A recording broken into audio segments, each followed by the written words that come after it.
காத்து கொண்டிருக்கிறார்கள். மகா பூர்ணாகுதி நிறைவு பெற்று விட்டது.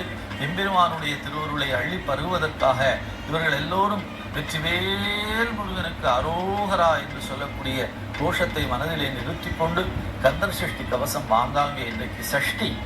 நம்முடைய மதுரை முருகன் மாநாட்டிலே எல்லோரும் பிரார்த்தித்து கொண்டது, ஒவ்வொரு சஷ்டியிலும் நாம் கந்தர் சஷ்டி தினசரி படிக்க வேண்டும். அப்படி படிக்க இயலாதவர்கள் அந்த சஷ்டி அன்றாவது வளர்பிறை சஷ்டி தேய்பிறை சஷ்டி அந்த நாளிலாவது கந்தர் சஷ்டி கவசத்தை பாராயணம் செய்ய வேண்டும் என்று கேட்டுக்கொண்டார்களே, அதுபோல இன்றைக்கு சஷ்டி தேய்பிறை சஷ்டியாக நமக்கு அமைந்திருக்கிறது. புதன்கிழமை இயல்பாகவே அமைந்திருக்கிறது. இந்த கொடிமரத்தினுடைய மேல் பகுதியை பார்க்கிறோம். ஒரு பக்கம் யானை, ஒரு பக்கம் மயில், மிக அழகாக மணிகள் தொங்க மிகச் சிறப்பு வாய்ந்த இந்த கொடிமரத்தை கண்டு கழிக்கக்கூடிய தரிசிக்கக்கூடிய மிகப்பெரிய பேற்றினை பெற்றிருக்கிறோம்.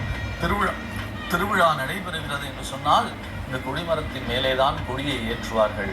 கொடிமரம் என்பது கிழக்கு மேற்காக இருக்கக்கூடிய அந்த ஆலயத்திலே வடக்கு தெற்கு என்று சொல்லக்கூடிய பகுதிகளை எல்லாம் அதன் சிறப்பு வாய்ந்த அருள் அலைகளை எல்லாம் இந்த தாம்பரத்தின் மூலமாக இருக்கக்கூடிய அந்த தாம்பர தகடின் மூலமாக வரக்கூடிய அதிர்வு அலைகளை அந்த இடத்திலே ஒரு மேக்னெட்டிக் பவரை உருவாக்கக்கூடிய சக்தி. ஆகையினாலே தான் நாம் ஆலயத்தை சுற்றி வந்தால் குடிமரத்தின் கீழே விழுந்து வணங்கி குடிமரத்தின் கீழே அமர்ந்திருக்க வேண்டும் என்று சொல்கிறோம். ஏனென்றால் குடிமரத்தின் கீழே அமர்ந்திருந்தால் அந்த குடிமரத்திலே இருக்கக்கூடிய அருள் அலைகள் நம்முடைய உடம்பிலும் பரவி நமக்கு அருள் பாலிக்கும் என்று நம்முடைய பெரியவர்கள் மிகச் சிறப்பு வாய்ந்த அறிவியலை எல்லாம் புதைத்து வைத்திருக்கிறார்கள் இந்த ஆன்மீகத்திற்குள்ளாக.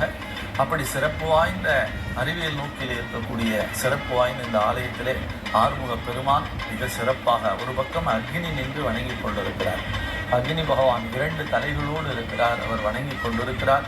இங்கே ஆறுமுக பெருமான் அருகிலே இந்த பகுதியிலே பார்த்தால் சூரவதவன் மாமரமாக நின்று அந்த வேலினாலே பிளக்கக்கூடிய காட்சி, இந்த கோபுரத்திலே அமைந்திருக்கக்கூடிய அருமையான காட்சிகளை எல்லாம் நாம் கண்ணுறக்கூடிய மிகச் சிறப்பு வாய்ந்த தருணத்திலே நாம் நின்று கொண்டிருக்கின்றோம். அகமாறிய நெறி சார்குவர் அறிவாம் உரு அடைவார், மிக மாறிய பொறியின் வழி மேவா நலம் மிகுவார், சகமாறினும் உயர் வானிலை தரம் மாறினும் அழியார், முகம் ஆருடை முதல்வா என முதிர் நீர் அணிந்திடலே என்று முகம் ஆருடை தேசிகனே என்று எப்படி நமக்கு திருப்புகழிலே சொல்லுவாரோ அப்படி வள்ளல் பெருமானும் பாடி பரவுகின்றார். நல்ல மனம் என்றைக்கும் வாழும் என்பதை சொல்லுகிறான். என்றே பிணிகள் ஒழியும் என்றே துயர் எய்தியிடேன், நின்றே தணிகையன் 6 எழுத்து உண்டு வெந்நீர் உண்டு, நீ இன்றே இரவும் பகலும் துதி செய்திடு கண்டாய், நன்றே எக்காலமும் வாழிய நன்னெஞ்சமே என்று பாடி பரவுகிறார்.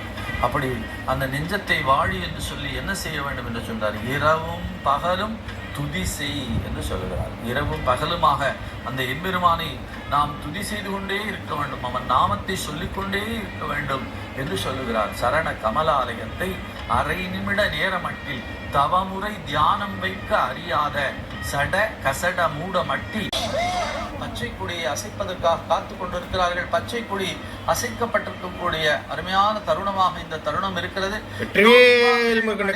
காட்சியை கண்டு கொண்டிருக்கிறோம். வெற்றிவேல் முருகனுக்கு அரோகரா, வீரவேல் முருகனுக்கு அரோகரா, ஞானவேல் முருகனுக்கு அரோகரா, சக்திவேல் முருகனுக்கு அரோகரா, அரோகரா, அரோகரா, அரோகரா, அரோகரா, அரோகரா, அரோகரா, அரோகரா, அரோகரா,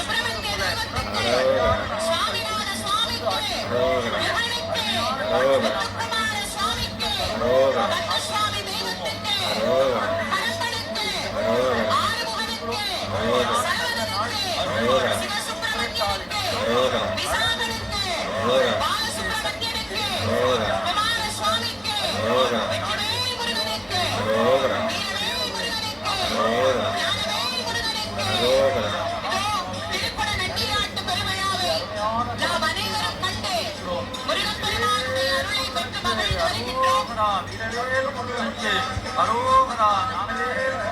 அரோகரா, சக்திவேல் முருகனுக்கு அரோகரா. அரோஹரா அரோஹரா அரோஹரா. மிகச் சிறப்பாக, மிக அருமையாக, மிக அற்புதமாக கும்பாபிஷேகம் நடைபெற்றிருக்கிறது. எம்பெருமானுடைய திருவருளை எல்லோரும் அள்ளி பருகுவதற்காக எல்லோரும் இங்கே காத்து கொண்டிருந்த இந்த அருமையான தருணம் நமக்கெல்லாம் வாழ்க்கையிலே கிடைத்த மிக அற்புதமான தருணமாக இருக்கிறது.